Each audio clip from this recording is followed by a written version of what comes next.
Byron, how do you personally define soul food? Do you define it in terms of race or socioeconomic factors or geographical factors? I define soul food as the food that my mother made when I was a young boy growing up, and the food that I ate at my family reunions, and the food that was served at my church, or at the church picnic, you know. Food that was prepared by mostly African American people, collard greens, macaroni and cheese, black eyed peas, you know, fried chicken, baked chicken, cornbread, all of those delicacies that I grew up eating that, were a mainstay in my family, and in my larger family. So, both in my immediate family and in my larger family, soul food was, it was just a normal culinary tradition, that we had.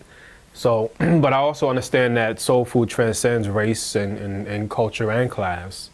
I mean, you have people all over the world who enjoy eating soul food. You have people from all class backgrounds, who go to soul food restaurants. People who may have grown up poor but have received an education and now are middle class or upper middle class, but still hold on to their roots and their soul food traditions, and they wear it with a badge of honor. So I don't think that it's exclusive to any one race, but I think because soul food is rooted deeply in the African American culture,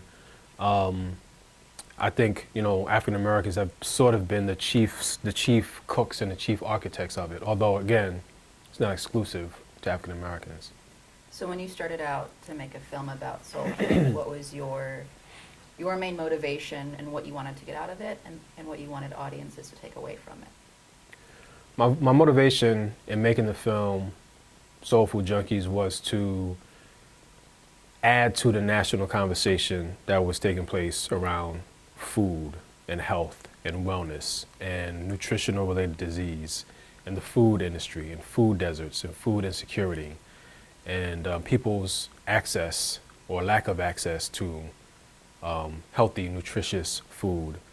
That was my motivation, and it came out of a personal story, came out of a personal experience with my father, who loved soul food, who then became sick. He loved food in general. I mean, it wasn't just soul food. He loved fast food and ate a lot of processed food.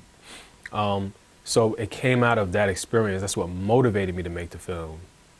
But I wanted to make a film that was going to speak directly to people of color specifically, but people in general, because the whole entire country is dealing with this crisis around, obesity and certain illnesses, certain diseases. So that was my motivation. I'm finding that, people have taken very well to the film. I mean, it's doing extremely, extremely well. I've been taking this film on the road. I've been to maybe 30 different cities in the last 2 months, maybe more than that. And I'm showing this film in front of extremely large audiences, and it's just been an incredible experience. And people are identifying with the film across racial lines and class lines. So, it's been really good.